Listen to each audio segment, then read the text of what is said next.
اگر آپ اس پہ غور کریں تو آداب معاشرت کا خلاصہ ہے یہ حدیث۔ آقا کریم نے ارشاد فرمایا اتنی دیر تک کوئی شخص کامل مومن نہیں ہو سکتا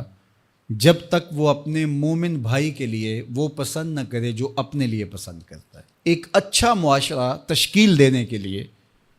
آپ کو کوئی رہنما اصول چاہیے گا تو اس سے بہتر آپ کو کوئی اصول نہیں ملے گا۔ اپنے لیے بہرحال بندہ بہتر ہی چاہتا ہے، تو جب وہ اس مزاج میں ڈھل جائے کہ میں اپنے مومن بھائی کے لیے، اپنے معاشرے کے دوسرے افراد کے لیے بھی وہی چاہوں گا، تو پھر مجھے بتاؤ کہ معاشرے کے اندر پھیلتی ہوئی روحانی بیماریاں، حسد، حقد، بغض، کینہ، نفرت، ایک دوسرے کو نیچا دکھانا، تکبر، رعونت، غرور، یہ ساری چیزیں یہ کہیں آپ کو نظر بھی نہیں آئیں۔ صرف اسی حدیث کو اپنا امام بنا لیا جائے اور اپنا منشور حیات مان لیا جائے۔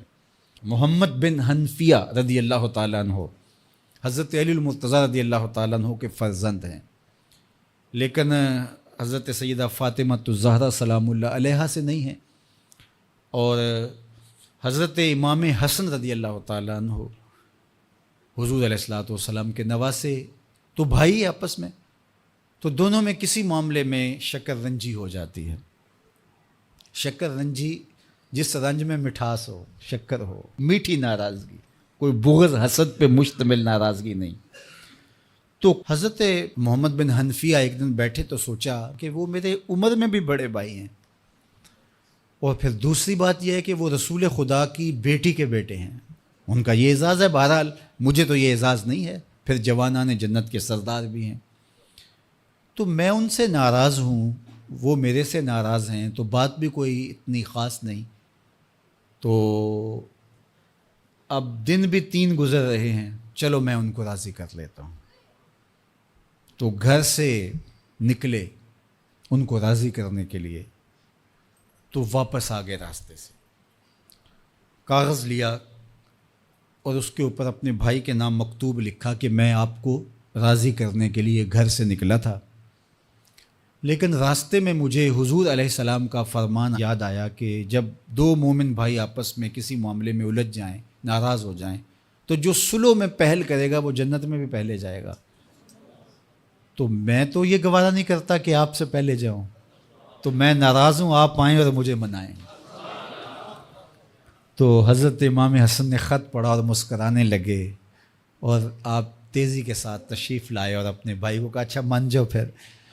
تو وہ مننے کے لیے تو پہلے ہی تیار تھے نا۔ تو جب آپ اپنے مومن بھائی کے لیے وہ پسند کریں گے جو اپنے لیے پسند کرتے ہیں، تو پھر زندگی گزارنے کا مزہ آنے لگے گا۔ نفس روکتا ہے یہ چیز میرے پاس ہے اس کے پاس نہ ہو، یہ اعزاز میرے پاس ہے اس کے پاس نہ ہو، اور اس کی ایک اپنی لذت ہے اور وہ مادی لذت ہے، اور ایک ہے باطن کی روح کی لذت۔ تو روح کی لذت نفس کی لذت سے کہیں زیادہ اور کہیں دیر پا اور کہیں مختلف ہے۔ اس لیے جب آپ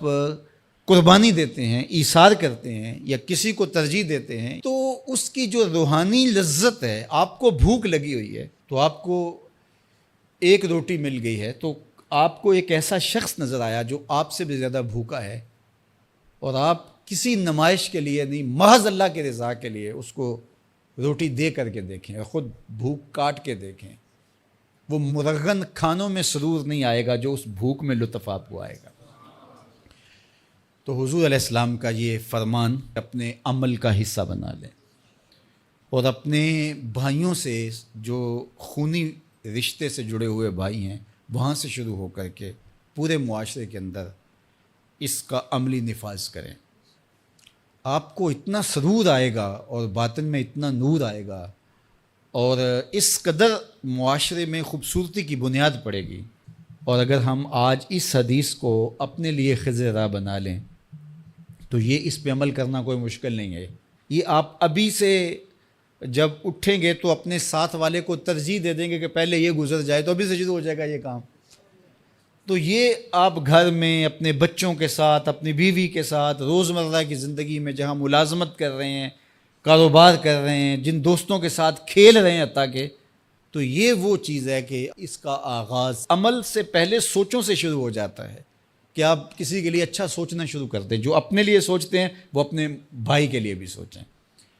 ہمارے بزرگ فرمایا کرتے تھے کہ کسی کے ساتھ دوستی کا ایک حق یہ بھی ہے کہ اس کی آخرت کے لیے سوچا جائے کہ یہ میرا دوست ہے تو دنیا میں میرے ساتھ ہے تو حشر میں بھی جنت میں میرے ساتھ ہو. تو اس کی ہدایت کے لیے اگر نماز نہیں پڑھتا تو اس کو نماز کی طرف لے کر آئیں. اگر اس کے معاملات کے اندر خرابیاں ہیں تو ان کو دور کرنے کی کوشش کریں اور اس کو آہستہ آہستہ اچھائی کا خوگر بنا لیں.